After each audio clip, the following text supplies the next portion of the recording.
And I am delighted to introduce our speaker this afternoon. I don't think there could be a better time or moment for us to hear from the Director of the Central Intelligence Agency. Without further ado, please welcome Director John Brennan.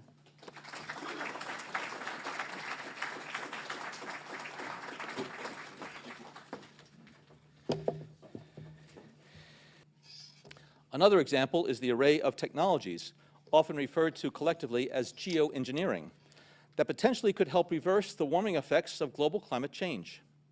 One that has gained my personal attention is stratospheric aerosol injection, or SAI, a method of seeding the stratosphere with particles that can help reflect the sun's heat in much the same way that volcanic eruptions do. An SAI program could limit global temperature increases, reducing some risks associated with higher temperatures and providing the world economy additional time to transition from fossil fuels. This process is also relatively inexpensive. The National Research Council estimates that a fully deployed SAI program would cost about $10 billion yearly. As promising as it may be, moving forward on SAI would also raise a number of challenges for our government and for the international community. On the technical side, greenhouse gas emission reductions would still have to accompany SAI to address other climate change effects, such as ocean acidification, because SAI alone would not remove greenhouse gases from the atmosphere. On the geopolitical side, the technology's potential to alter weather patterns and benefit certain regions of the world at the expense of other regions could trigger sharp opposition by some nations. Others might seize on SAI's benefits and back away from their commitment to carbon dioxide reductions. And as with other breakthrough technologies, global norms and standards are lacking to guide the deployment and implementation of SAI and other geoengineering initiatives. Now, I could go on and on and on and on about the things that fascinate me, but rather than talk about them, I thought I'd stop here.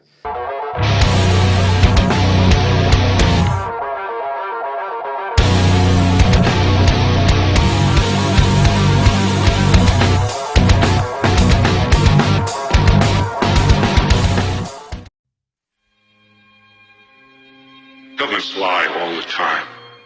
Well, not just the American government. It's just in the nature of governments.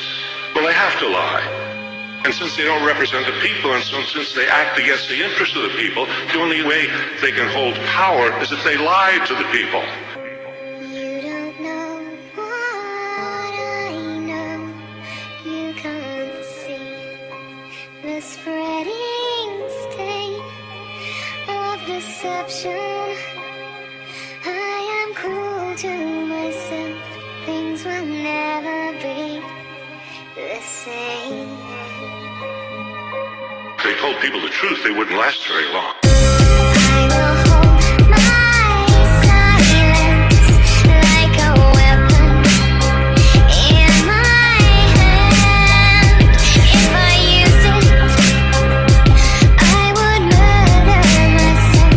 You could never understand.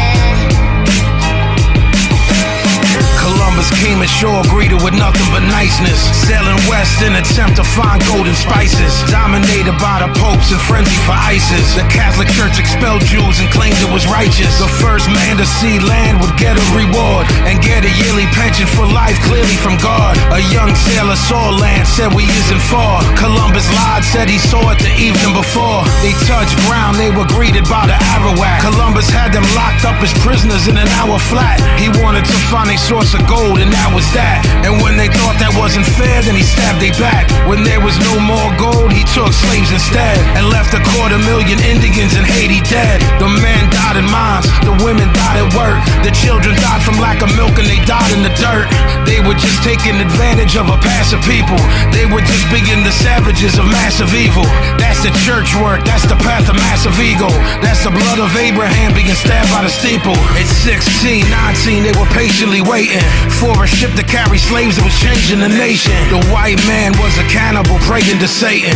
Hatred, contempt, or pity, or patronization.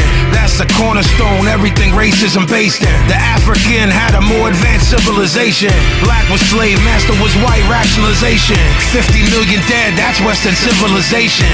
At first they appeared in the north, and they were helpless in the face of superior force. And all of them were chained together, they really was lost. Racism isn't natural, it's merely divorce. Before the slave trade, black was considered distasteful. By the Oxford Dictionary, I found it disgraceful. It's not a natural tendency to be bitter and hateful. It's a natural enemy of the critical staple. Slavery grew as the plantation system grew. The reason for that's kinda easily traceable. Society of helpless dependence was capable of saying fuck a slave master, you in slavery too. 7 slaves were put to death for murdering master. Fear of slave revolt had them developing faster. You a Catalan killer, an elegant bastard. I would burn the white man while smelling the ashes. From time to time, white man was part of the resistance. White indentured servants wanted no part of the system. King Philip's War showed that if people would listen, that they could maybe break the complex chain of oppression. Tyranny is tyranny, but that's a concession. But the women, they was treated like that of possessions. Black women had it work cause they was abused. That's the white justification of Aryan blues. The next move was to dominate the Mexicans. James Polk dominated them like they was next to kin. He sent Colonel Cross a lot of them and let them in. 11 days later his skull was crushed, so message sent. We take nothing by conquest, that was the mantra. The military wasn't human, they were just monsters. Henry David Thoreau refused to pay his taxes, denounced the Mexican War and got locked in shackles. The 20th century opened, anger re-emerged. Reality of ordinary life was being heard. Anarchists and feminists came from factory work. Communism, socialism seemed to be rebirth. War is the health of the state is what Bourne said. And if you was born around that time, you was born dead. The Espionage Act had people confused, cause it was double talking, they didn't know how it be used. Supposedly it was an act against spying. Du Bois noted that was bullshit and they was lying. Charles Schenck was arrested in Philadelphia for printing and distributing leaflets cause they was helping you. He was indicted, tried and then found guilty, and spent 6 months in jail. Don't that sound silly?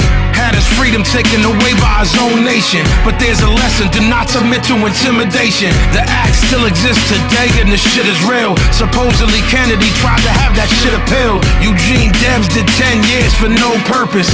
He obstructed the recruiting and enlistment service. The post office started taking mail privileges of magazines who printed anti-war sentiments. A socialist named Fairchild had it right. He said that they can shoot me but they can't make me fight. They sentenced him to a year in jail and that was reckless. 65,000 men, conscientious objectors.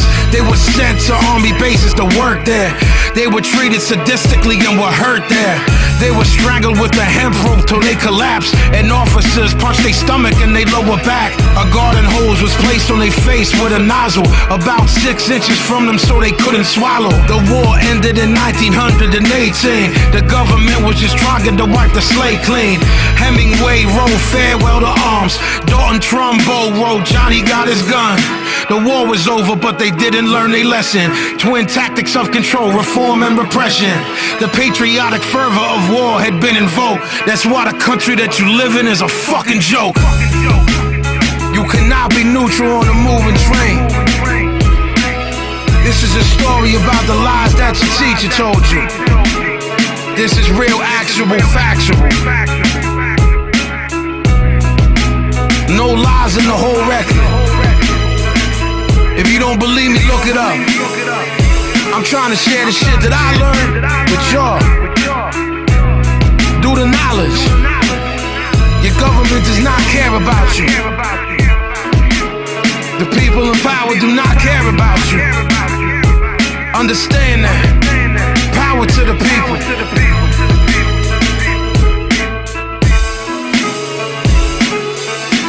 War is like a fix. You know, you get high on war. We won. And then you're down on the ground again. And you need another fix. You need another war. Why do you think we've had war after war after war after war? Every war they say, this is the end. This is the last war. In World War I, they said, this is a war to end all wars. And then, not long after that, was World War II. And then soon, the United States was waging war in Korea and then in Vietnam.